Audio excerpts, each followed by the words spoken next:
if you have a learner's spirit, know that you're coming, like God's the ultimate teacher, right? Like he knows everything.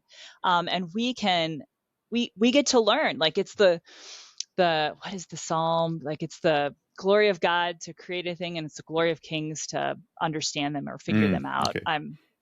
I should have that on the tip of my tongue, but I don't. But like that's the humility, and that can then lead us to awe, which is this thing, the people in the psychology of happiness will talk about. If you want to be happy, experience awe. Like look at something that's bigger than yourself.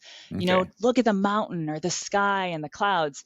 And studying the past can also lead us towards awe, because you realize, like in this book, I can't capture everyone's story. So part of it's like, I'm so small and my work, I'm unable to sort of do this thing that I would hope to do.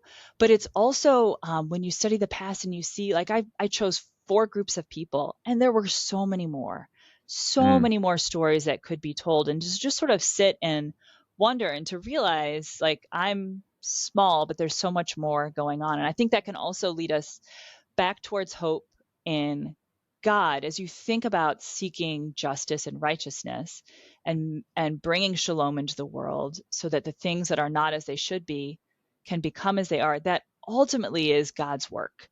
And we get to join God in it. It's the responsibility is not on me to solve everything and to fix everything, but I get to do this little piece that God has called me to do.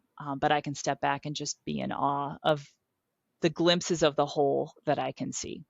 Welcome to the Culture, Faith, and Politics podcast. I'm Pat Conkey, and I'm joined today by Dr. Karen Johnson.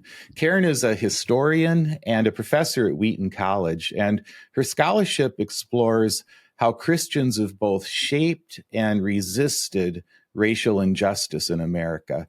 And I think that's super important to recognize the fact that a lot of what we're experiencing racially today, Christians have helped to shape the way things are, but also Christians have been involved in resisting it. And she writes about those things. And so today we're going to talk about her new book, which is called Ordinary Heroes of Racial Justice. And this book gets at some really important issues about how we think about race in America, especially from a Christian perspective. And I pastored a church in the city for 20 years in St. Paul, and I dealt every day with the kind of complexities that she's studying in this book. And now in this work that I'm doing here, I'm seeing how central the issue of race is in our politics and in our churches, even if we don't talk about it. So that's why I'm excited to have this conversation today. So welcome, Karen, and I'm so happy to have you here today. Thanks, Pat. It's great to be here. Thanks for inviting me. Yeah. And I just want to jump right into this because there's really way more material here than we can get to in this time. And I'd like you first to just talk about the shape of the book in general before we get into these just give people an overview of why you wrote it, how it's structured, what you're talking about. Thanks, Pat. So I wrote the book sort of with 3 layers. The first layer is the content and the stories. And I was trying to help especially evangelical Christians see how race has developed in American history, and to point out some of the underlying structures and systems as they've changed over time. My disposition, though, so that history tends to be heavy and difficult. I'm always looking for what's good and beautiful. And so I was looking for people who were resisting those dynamics. So the book is structured around 4 groups of people or individuals who were pushing against those dynamics. It's set in, actually, there's a little bit in Canada and also Harlem, New York. Then we go down to Mississippi, out to California for a little bit, back to the deep South with Southwest Georgia, and then to Chicago, where I had the opportunity to live for several years. And so we look at that content, but most history books show us the final product. And I wanted to do something in this book that I get to do with my students over the course of a semester. I wanted to help people learn and see how to think historically. I've become convinced in my time teaching here at Wheaton that the discipline of history, when you do the work of history, it actually has the power to transform us and to become more like Christ. And so I was trying to bring some of that classroom work into the book, and to be pretty explicit about how I'm thinking as a historian, and to show some of the fits and the starts and the dead ends that I went to, and then what do you do with them, and how do you think about that? And then there's probably maybe this is the evangelical impulse side of me, but I always want to think about, what do I do with what I have learned? History as a discipline tends to be about the past and understanding it. And if there can be sort of a danger if you're too activist as you approach the past, that you might miss some key aspects of what's going on, and your bias, which we all have bias, is going to really influence what you see. So I wanted to do that hard work of historical thinking and telling these stories, and then to reflect on what can we learn from the people that are in the book, and how can we take some of the principles from their lives and just create space for readers to think through, what could this mean for me and my life and the life of my church and the life of my community, whatever communities and spheres of influence they're connected to. Yeah, that's great. And I'm going to return a little in a few minutes to that whole concept of what is history, and the fact that you're doing history in the book. I thought that was fascinating, and just kind of delightfully honest about. We'll get to it, but about what history is as opposed to what the past is, and super important to realize that history is a lens. You're seeing it through. Anyway, we'll talk about that in a little bit to see how that plays into race in the history of race in America. But I want to start with this. I would call it the elephant in the room, and if it is, it's a really dumb elephant, but it's one that I think we got to deal with. That I'm just going to read this paragraph that Stephen Haynes wrote, and I loved the way he wrote it in his review of your book in Christianity Today. I think it's this month's issue, actually. But what he wrote about your book, and again, I like how he framed this up. He said, Johnson, a history professor at Wheaton College, takes on a challenging task. And I agree with him on that. He said, in her book, she aims to convince evangelical readers that racial injustice in America is systemic, generational, rooted in structures of inequality, and established in hierarchies embedded in our systems. Okay, so I'm going to start with just that part of the sentence that he says, you're trying to convince evangelicals of something. And you can tell me once I'm done with this if this is a correct assessment in the first place. But you're trying to tell evangelicals that racial injustice is systemic, generational, rooted in structures of inequality, and established in hierarchies embedded in systems. And then he says, without giving them reason to suspect that she's sacrificed her Christian faith at the altar of wokeness. And then he writes, it saddens me to have to put things this way, but such are the times in which we live. I think it's also sad that we have to do that, but these are the times we live. And so I'd like you to just talk about that, the big picture. It seems like whenever I talk about systems of oppression, things like that, people will say this thing about that I'm woke. And I'm like, first of all, I don't know why that's a bad thing. But second of all, I think it's a way to dismiss. So I'd like you to just say whatever you'd like about this idea of what you're trying to accomplish and why people should not just dismiss it as some word that people came up with. Yeah. Thanks for that question. Maybe I'll answer the question by sharing just a little bit of my own story of coming to see race.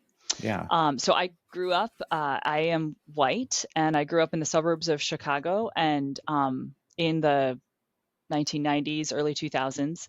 And I didn't really think a whole lot about race. My parents would talk about it a little bit, but I just had sort of no understanding of why the particular suburb I lived in was mostly white. There were a few African Americans, but they were very, very wealthy and pretty elite.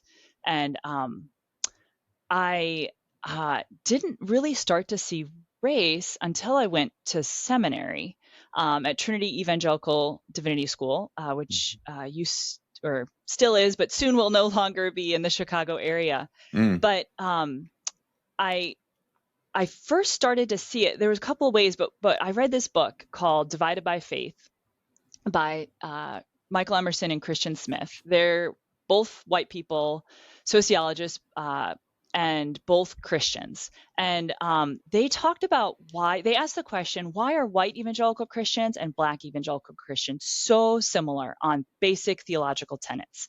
The divinity of Jesus, the inerrancy of Scripture, the virgin birth, these sort of big things that when you think theology, you come back to. But they're so different when it comes to their ways of understanding race. And white Christians consistently went back to like race is an individual, personal, and racism is individual and personal. And black evangelical Christians would often point to systems. They would say like and I'll talk about what I think systemic racism is in a minute, but they'd say racism is not just an individual thing. The reason my neighborhood is mostly black has to do with race. And so I read this book and I had this sort of awakening. And the conclusion that they come to is across the board, evangelicals have a theological toolkit that emphasizes individualism and relationalism, and it's very anti-structural. So to give you an example, if I was to tell the story of how I became a Christian, I might say I accepted Jesus as my savior when I was 6 years old. And I would tell that story. And that story is actually very much drawing from the evangelical toolkit. So I, the individual, made a choice to accept Jesus as my savior. And I would probably add and now I have a personal relationship with him. So that's the relationalism. And in that story is no context or no structures about the family influence that I had or the church influence or the friends. It was actually one of my friend's moms who was witnessing to me about Jesus, and it was in the parking lot of a McDonald's, as I recall. So I'm not getting to sort of the layers of structures. And that's just a very evangelical way of seeing. So white evangelicals can see that, but we're often positioned in the United States in these, like I was living in this suburb and we were comfortable economically, which is not to say even my family, like my mom's parents come from immigrant or European immigrant, but like poor Catholic, south side of Chicago, and then like really poor northern Minnesota. My dad grew up as a sharecropper in South Central Illinois. So, but they both had college educations, and they had sort of been able to move up.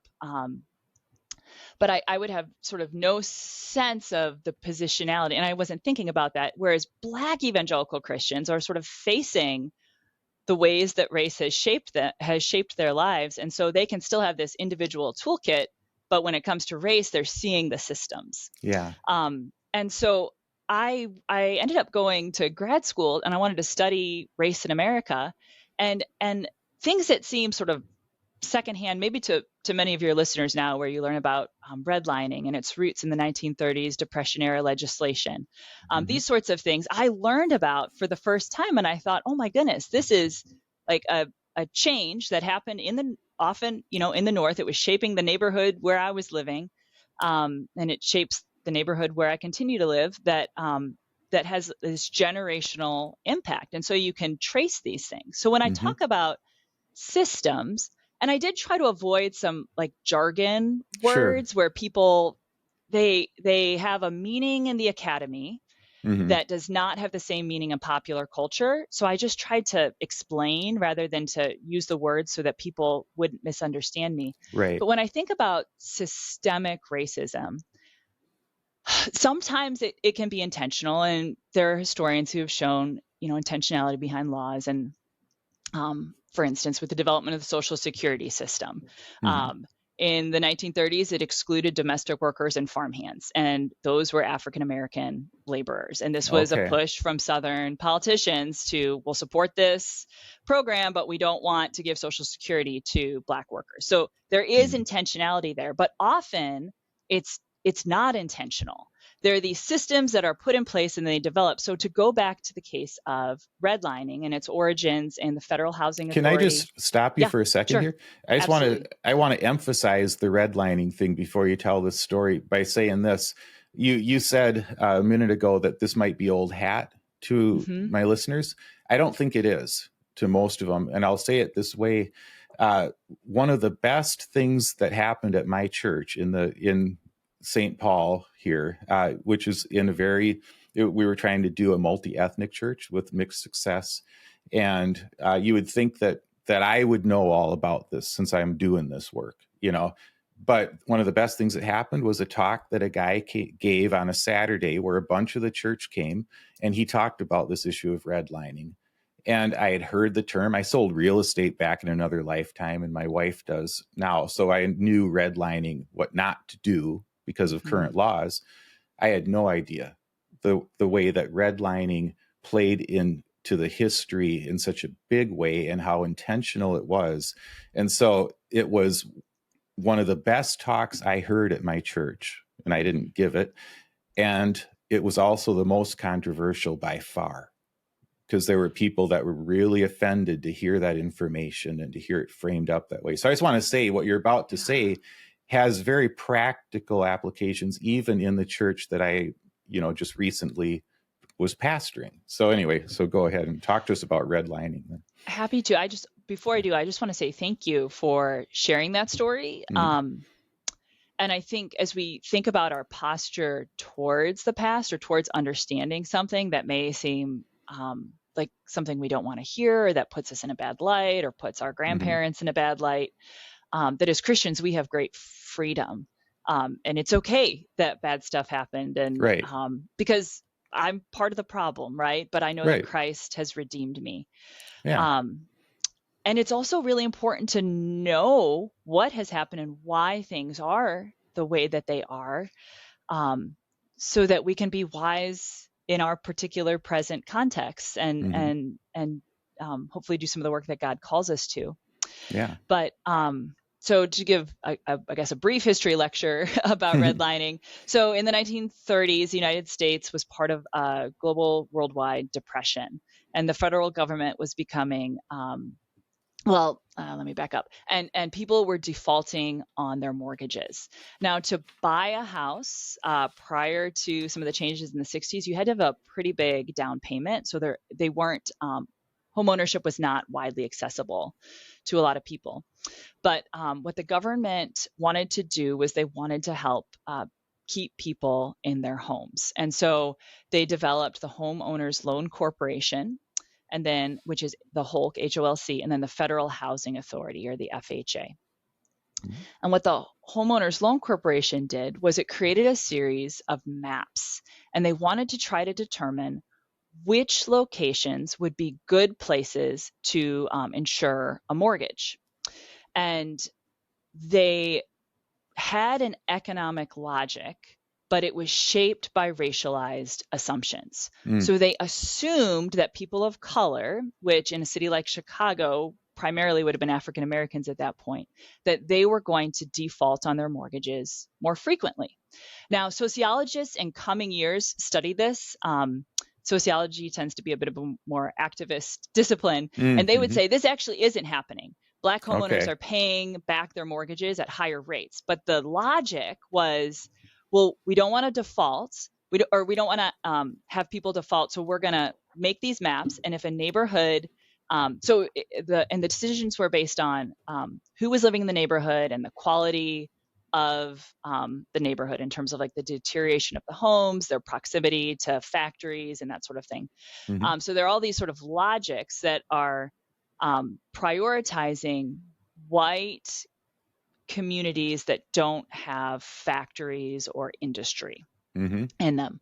And if there was a community that was mixed or proximate to a minority community, they were graded lower. So this meant that even if I, as a white person in the 1930s, wanted to buy a home in a mostly African American community, even though I am white, I would not be able, it would be more difficult for me to get a mortgage, or I'd have to pay a higher interest rate, because they're not judging me, the individual, they're judging the neighborhood. Yeah. And so that logic is what the government used, and it wasn't intended to go out to private banks, but private banks began using the same logic. They began using the maps. And so this system became embedded in the housing market. So what this means is very few white people wanted to live in a Black neighborhood. There is this trajectory in communities like Chicago. I keep talking about it. It's where I lived, and I write about it, where people are sort of moving up and moving out. But Black homeowners, Black middle class residents, doctors, lawyers, professionals, they wanted to do the same thing. They wanted a nicer neighborhood for their kids, because they couldn't get mortgages in other places, and there was also violence. There was a lot of violence when, like, a Black family would move into a white neighborhood in the North. They would be attacked, or the house would be attacked. So these Black professionals wanted to move to nicer neighborhoods, and they wanted to get out of these slums where people were overcrowded.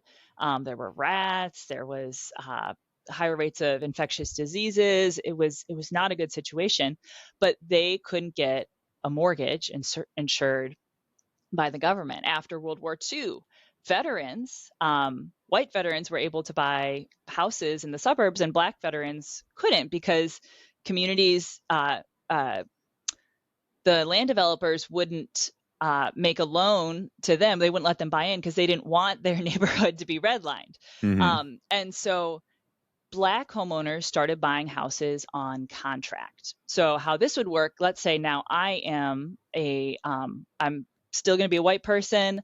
I own a property, and say you're African American and you are upwardly mobile, you got a couple kids, and you want to buy a house in this mostly white neighborhood, and say I sell it to you, but you can't get a mortgage. And I say, no problem, I'm going to sell it to you on contract. So I will basically hold the mortgage, and you'll make payments to me. Now, say I bought this property for maybe $10,000, but I know that there's a market for this property, so I'm going to sell it to you for maybe $20,000 or $30,000. So I'm already making a lot of money on this. And then you're working, you're doing your job, and one of your kids breaks their leg, and you have a doctor's bill to pay, and you miss a payment. Now, the terms of the contract are, I can kick you out pretty much immediately. Acceleration clause. Yes. So you could probably explain this better than I. And you, my background here. Well, and I can sell it to the next family that's willing to buy it, and you've lost all of your money. Right. And then maybe the next family buys it. They don't have a financial crisis, but they're paying so much more for their mortgage that they're delaying repairs on the property.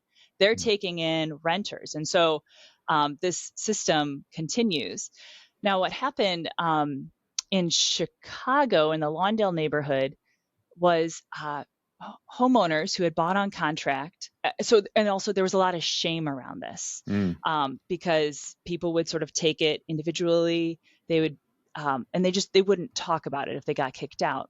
But there was priests who moved into the neighborhood, got some young Jesuits to go survey people, and this led people to start talking. And they realized that a lot of people had bought their houses on contract, and they realized banks aren't making loans in our neighborhood. Why are we all buying this on contract? And so they started talking together and banded together.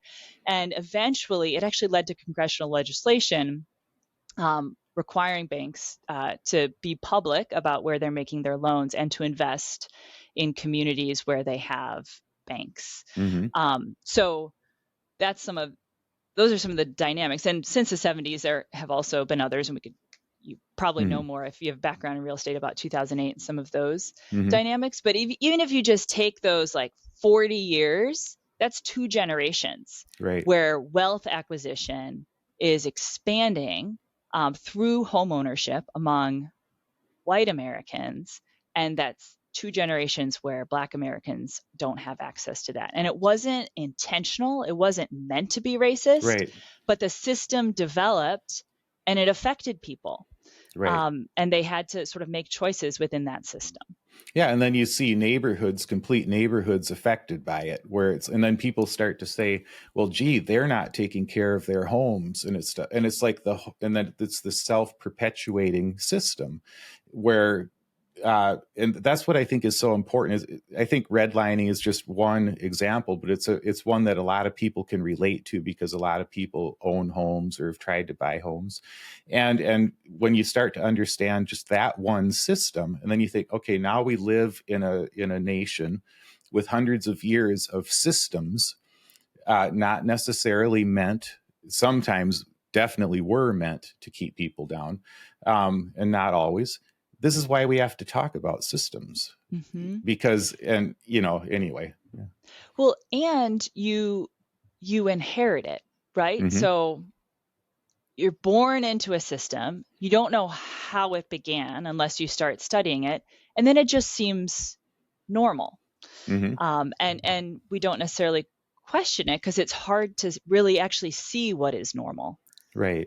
So I think that's part of why talking about the history is important. Yeah, it's very important. And so this leads into, in the book you talk about, you're going to be talking about history of race and stuff, and you say, some of these difficulties that we're talking about, some of the tension around it, you say this is a gift from God, a moment when we, the church in all of its diversity, can seek justice and righteousness in all of their fullness. And when you talk about justice and righteousness, and then a little bit later on you talk about working for shalom, you're talking my language. You're talking a language that I'm trying to learn to speak better, and I'm trying to learn more.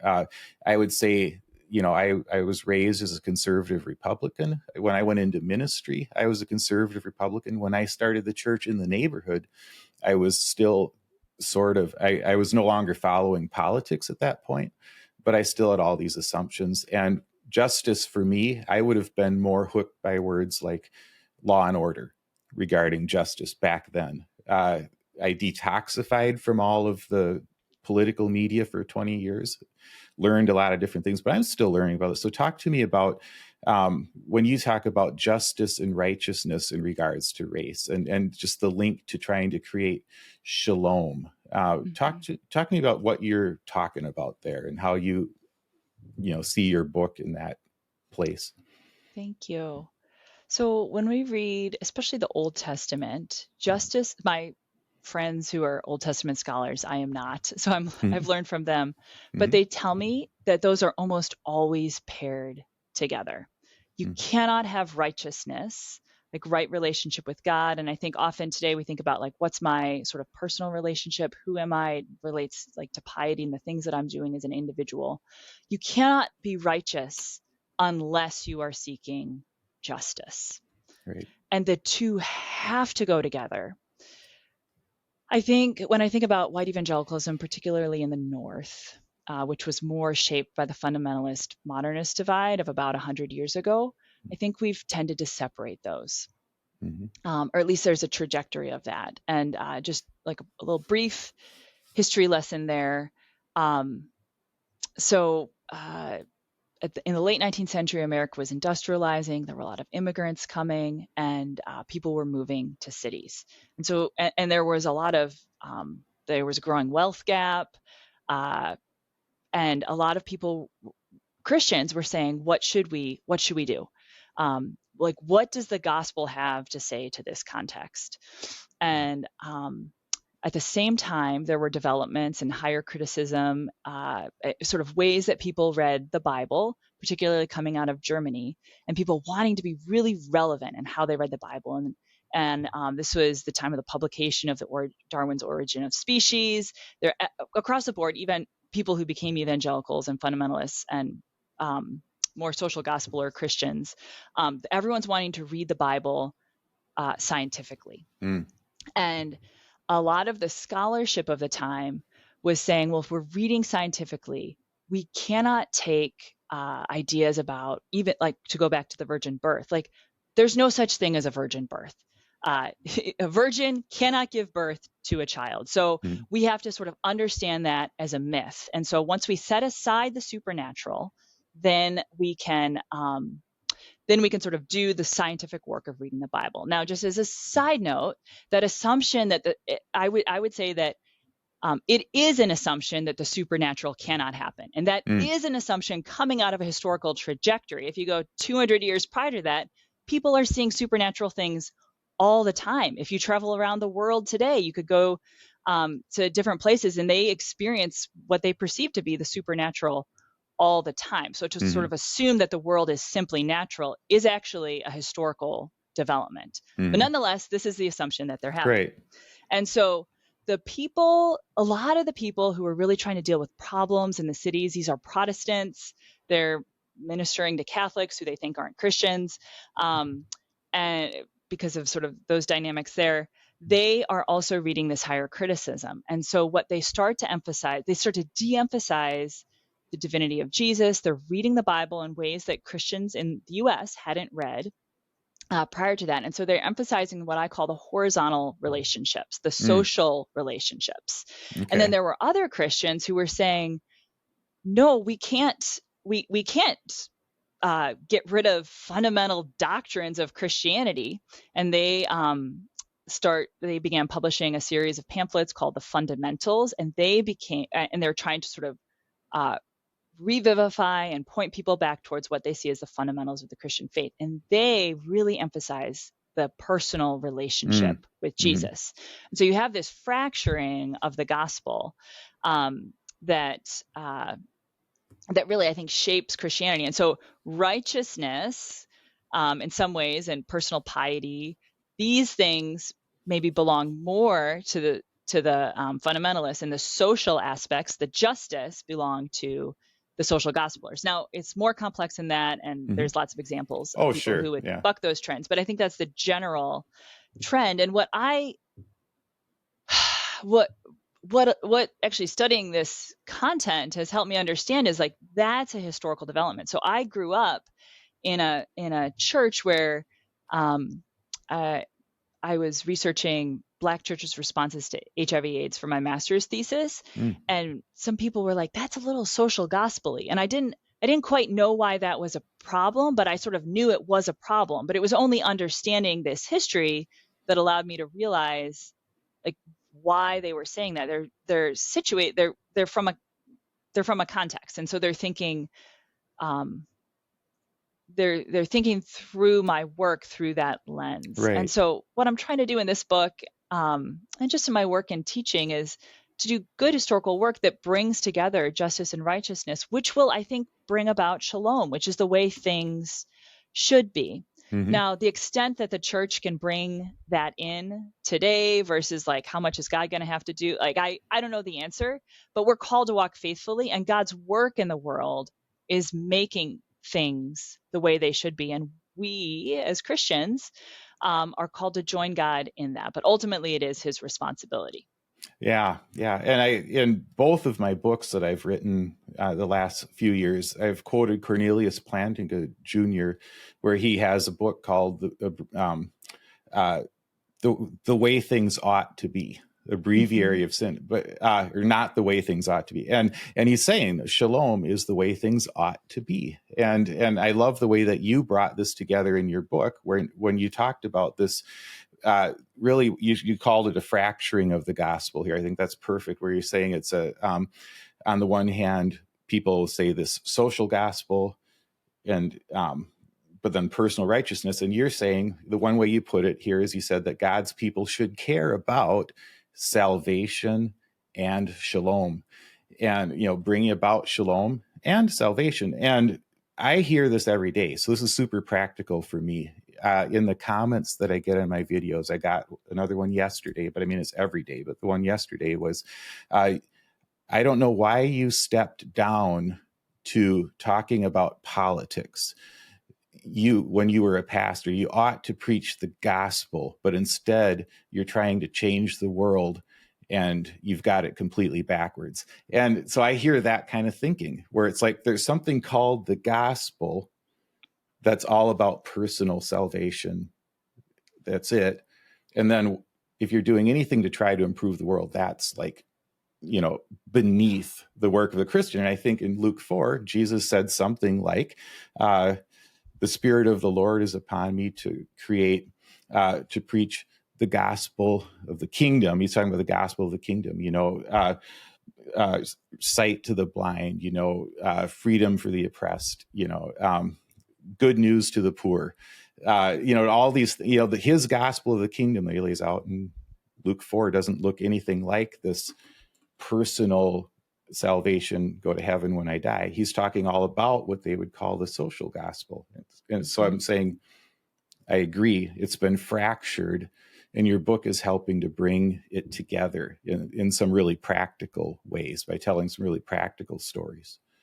And that sort of fracturing is not something, and this is actually why I think, so it's not something that is part of Black church history in America. And that's also the church. And part of what I hope to do in this book is to expand, as I think about white evangelicals, expand their sense of who we is, but probably for everyone, like expand our sense of we. So part of my history in the faith, my spiritual parents, communion of saints, the cloud of witnesses, they include one person, he's still alive, named John Perkins. He's an African-American evangelical Christian.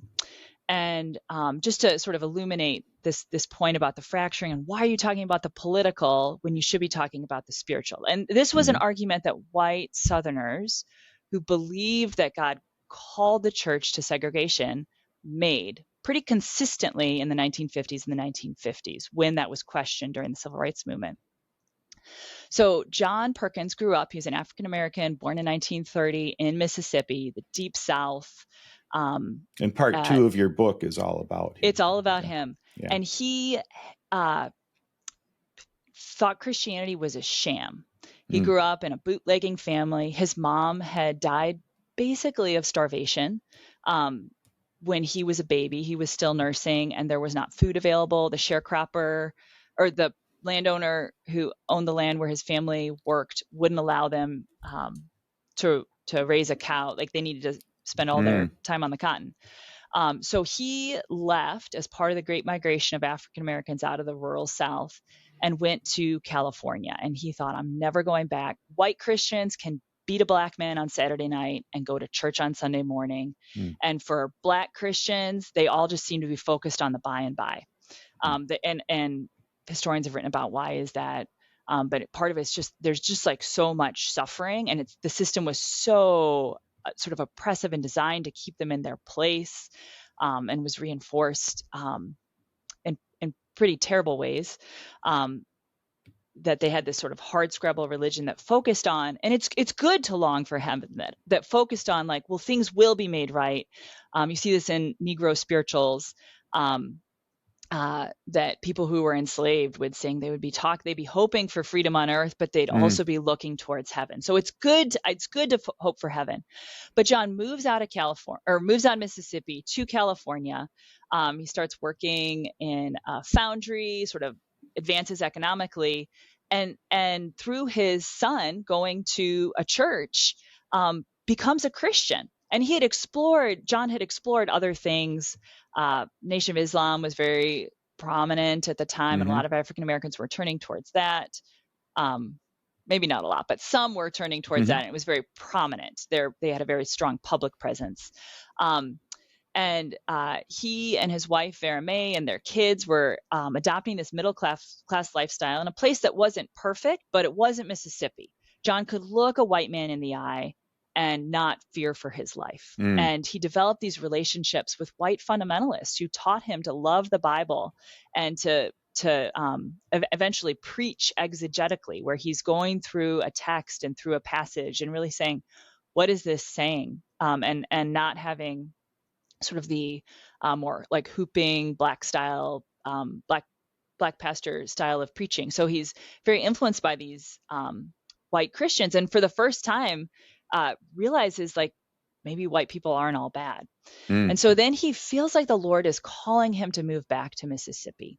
And through a series of events, he and his wife bring their family back to what civil rights activists call the belly of the beast. I mean, this was a hard place to live. And John's family had sent him when he was just a teenager out of the state because his brother had been murdered by a white police officer. And they said, you've got the same traits, like you're going to get killed if you don't leave. And so he goes back to Mississippi, and he and Vera May have this deep commitment to evangelism and discipleship. They're just going to tell people about the gospel, and they're going to teach them the word of God. They're going to teach them to read scripture. It's very evangelical. But as they go around, they're in schools, they're visiting homes, and they're just seeing the poverty that they have known. But it's intense. And they're like, well, they have to ask the question, is the gospel big enough to handle race, like the racial dynamics that we're seeing in Mississippi, which are stacked with poverty and class and economic questions? Is it big enough? And I think that's a question I would sort of pose to people who would say, well, like, why are you talking about politics instead of the gospel? Well, the gospel, what John came to argue and believe and still preaches, is the gospel actually is big enough to handle those, and it's lived out through the church. So he says the call of the church is absolutely towards evangelism and towards discipleship, these righteousness questions. But the church is also called towards social action. So you give people a blanket if they need it. You give people food if they need it. But you also have to ask the question of, why don't they have food? Why don't they have a blanket? Why is the wind coming through their windows in the winter?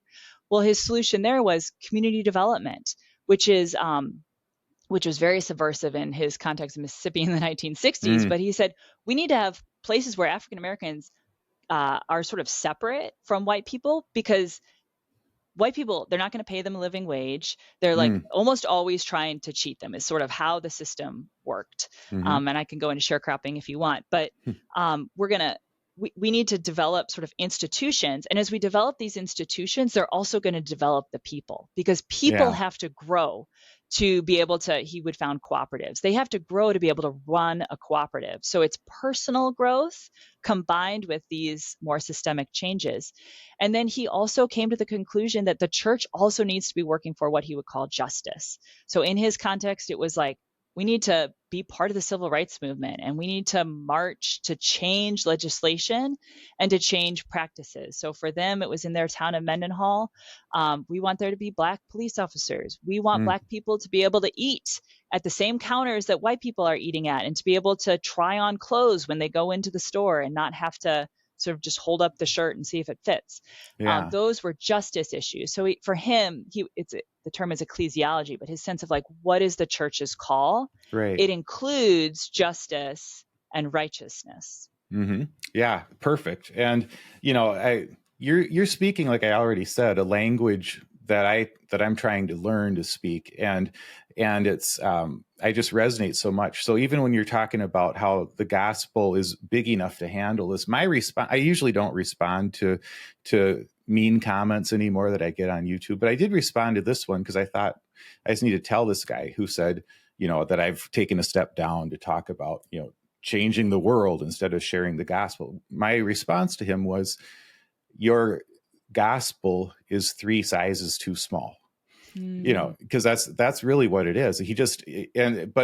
That's what he's been given, and that's what I was given at a certain point in my Christian development too. I think I was given a gospel that was 3 sizes too small, and I'm in this process of trying to enlarge it, because otherwise I can't make sense of Jesus' words. I can't make sense of Jesus' gospel of the kingdom. It's like I'm being confronted by the Bible and having to rethink a lot of things.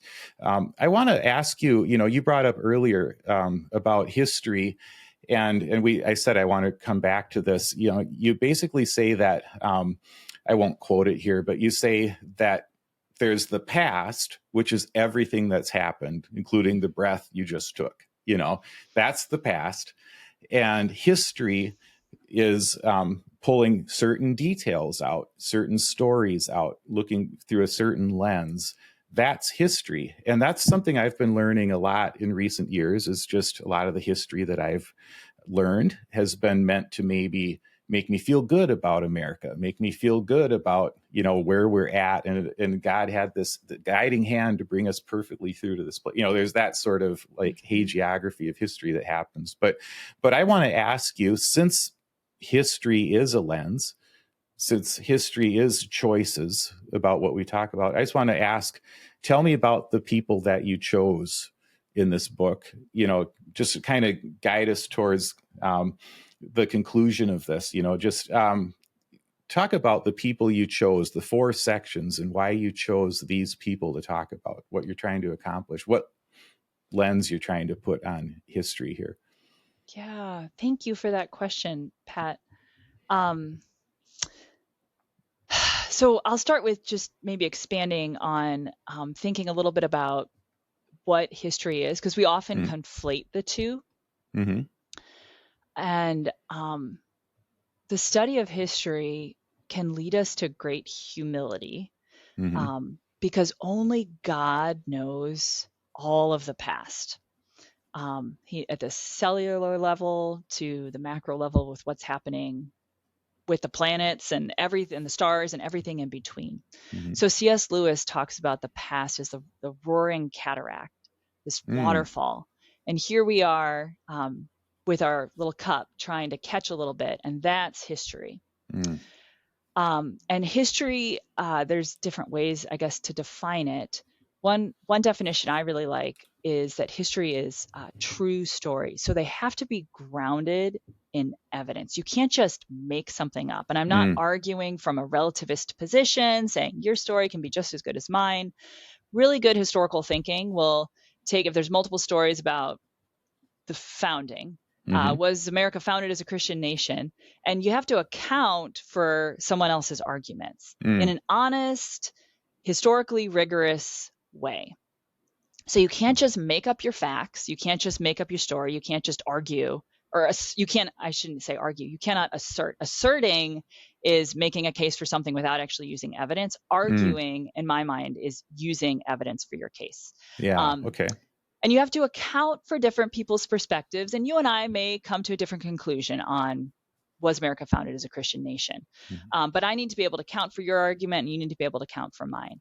But it's also a story, because as you said, it's not the past. We can't tell everything. Books are limited by word counts, and I have to choose a beginning and an end. And there's questions that I come to as someone living in the 21st century that someone 100 years ago, they weren't asking the same sorts of questions. So that's how different, like, stories can be different depending on when you tell them. So why these 4 people? So I talk about, the book opens with Catherine de Hewick. She's a refugee from the Russian Revolution during World War I. She was an aristocrat, and many members of her family were actually murdered by communists, and she ends up eventually fleeing to Canada, and then ends up down in Harlem in New York, founding this interracial friendship house.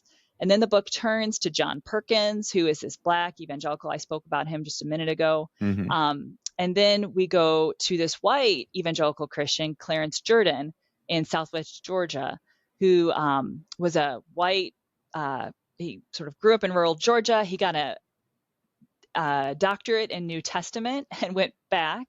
He got his doctorate at Southern Seminary in Louisville, and then went back to Georgia and founded this interracial farm in 1942.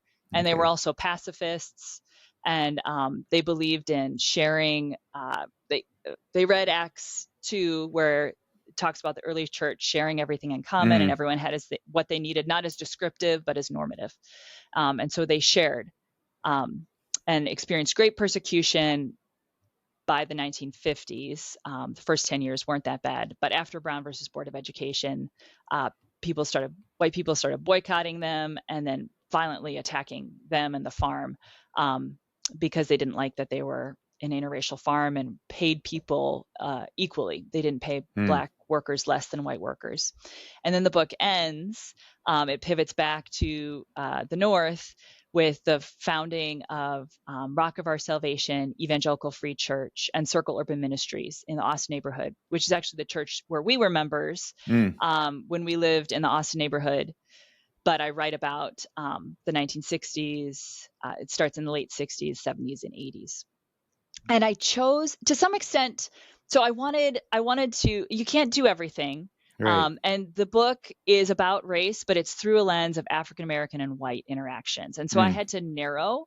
And my philosophy has been in teaching as well as in this writing to try to go deep, to really understand something and chew on it, rather than just to be like an inch deep and a mile wide. Right.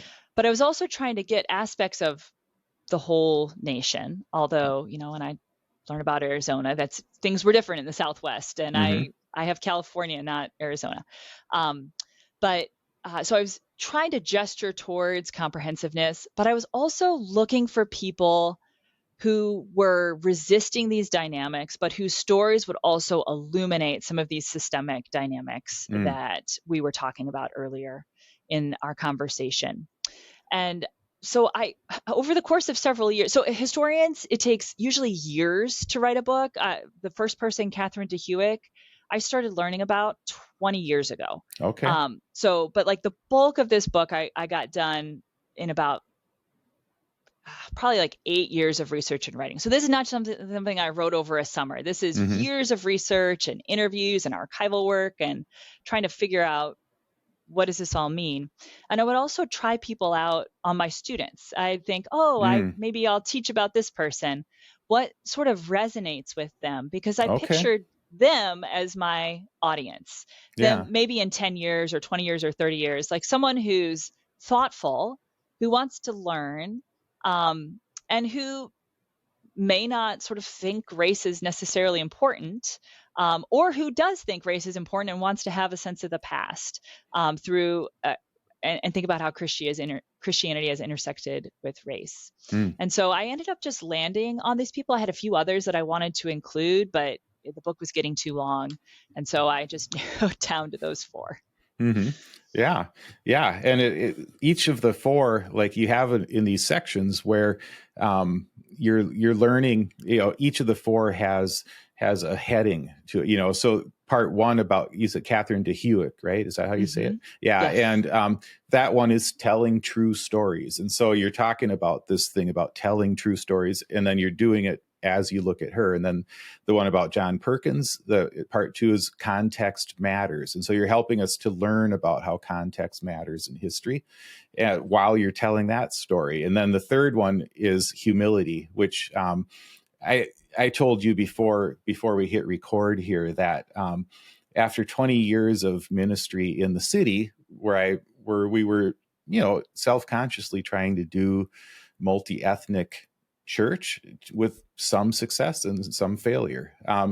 I never got past the point of just humility, that I've never gotten past that point. There's so much to learn. And every conversation I would have, I would learn more about what I don't know, but it was still encouraging because like I'm making a little progress, never got past humility. We probably shouldn't, I suppose. But then part 4 is this idea, seek first to understand. And then the last story you tell is through that lens of seeking first to understand. And I just think that's a great way to frame it up. So then I also want to just, I want to return to this one sentence that you had in your book where you said about doing history as opposed to just reading it, actually seeing how the sausage is made a little bit, the choices that we make, that sort of thing. And I like that what you said was, we will do this as Christians. So this is what you're doing in the book. We'll do this as Christians, embodying the truths that should characterize followers of Jesus at their best: love, humility, and awe. So talk to me, maybe just as a way to kind of close this out, talk to me about what it is to do history through a lens of love, humility, and awe, as opposed to just doing history.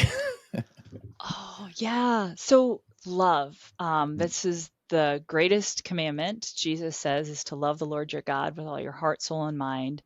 And the second is like it, to love your neighbor as yourself. And so first I would say, any work that we do, whether it's doing history or interviewing people for podcasts or pastoring a church or working at McDonald's, you can do it unto the Lord as a way to love God. But I think we also love God. And I think in that command, Jesus is suggesting that to love God, you have to love your neighbor, right? It's that personal righteousness and that justice. And so we talk a lot in our department here at Wheaton about what does it mean to love the dead? And we're drawing from a historian named Beth Barton Schweiger. And that is a weird phrase, Interesting. particularly Okay. for Protestants who, aren't thinking about saints and all of that. But what Beth Schweiger argues is that God's call on us to love our neighbors includes our neighbors who have died. Okay. And they are people who very much are voiceless. They can no longer defend themselves or make a case about who they are and what they think is important. And so to love them well, we need to really seek to understand them. And this is actually what I'm trying to do in that last section, first seek to understand. We have to try to understand why they did the things that they did. She calls Christians to have a pastoral imagination. So sort of sit like, as a pastor, you're not judging someone for what they did. You're trying to understand what led you to this. And there's a place for judgment of the past. I'm not saying to say that, like, she used the examples of like, what does it mean as she's reading journals of a white slaveholder. And what does it mean to try to set aside your likely immediate judgment and like, this is awful, I can't believe he did this, to really try to understand him, which does not mean that what he did is right. And I actually think it's wrong, and there's I don't know, but quite possibly judgment there, and we could go down that path. And actually, I will for a second, because what does it also mean to love the person that he enslaved? Right? And so you have to hold these things together. And as Christians, we live in a liminal space, right? We are citizens of heaven and we are living on earth. And historians have a liminal aspect to our work as well. We live here in the present, and we're trying to study the past and trying to understand this thing that's very different from us. And so we're called to love them. So that's the first call. Humility, as I said before, as we study the past, and maybe I'll just pull on what you were saying. You talked about how you're doing this ministry and you're seeking to understand, like, what does it mean to seek shalom and to live with justice and righteousness? And you just keep asking questions. And so good historical practice is, and I would say this is just good life practice, and any advice for students listening, this is good practice as students, is not to pretend that you know everything. Now, this is problematic, and this pushes against dynamics of power that assume that knowledge is power. And this is how the academy works. This is how college works. And so students get credit for what they know, right? When they take their test, they have to show what they know.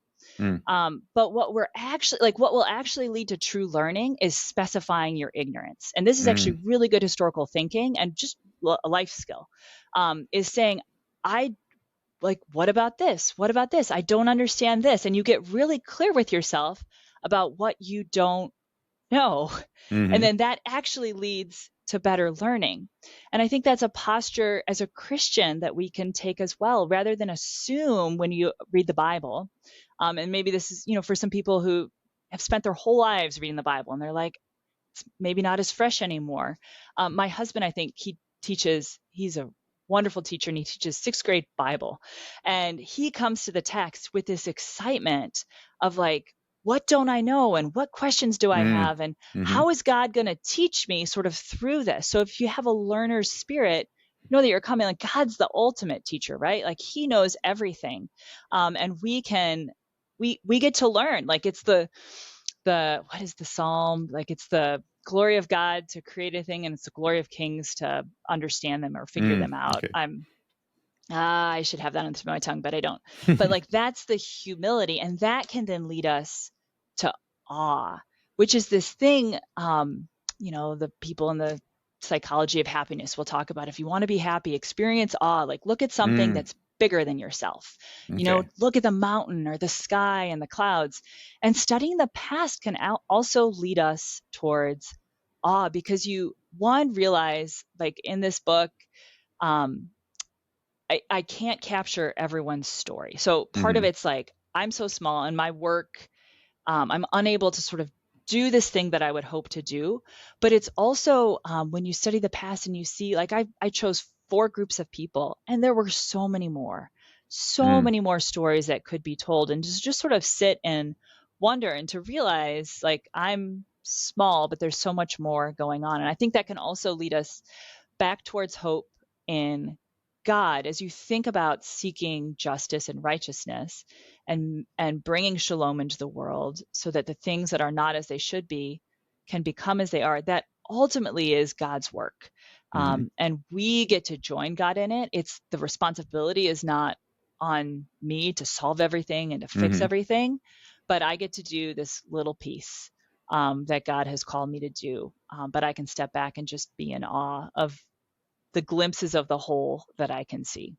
Yeah, that's a beautiful summary of it. And I just think for people who are listening to this and thinking, um, which would be totally natural, I think, thinking these are such big concepts, justice and righteousness, and how do I work for it? I love the way that you framed this up, this thing about awe, that this is all much bigger than any of us can fully comprehend. But we can do our part. We can learn, more. We can do some practical things. And one of the practical things I would suggest to people listening to this is to read your book, because I think it is very it tells stories, and you're helping us into some of these larger topics, and it's I just think it's a beautiful work that you're doing, and I appreciate it. So, Karen Johnson, thanks so much for joining us. And your book is Ordinary Heroes of Racial Justice. And I would just recommend people check this out and just continue this conversation. This is a worthy thing to focus our attention on. And I hope it does lead to a sense of love, sense of humility, and a sense of awe as we study these things. And so thank you for being with us. Thank you so much, Pat. I appreciate it. Yeah. And thank you, everybody, for listening.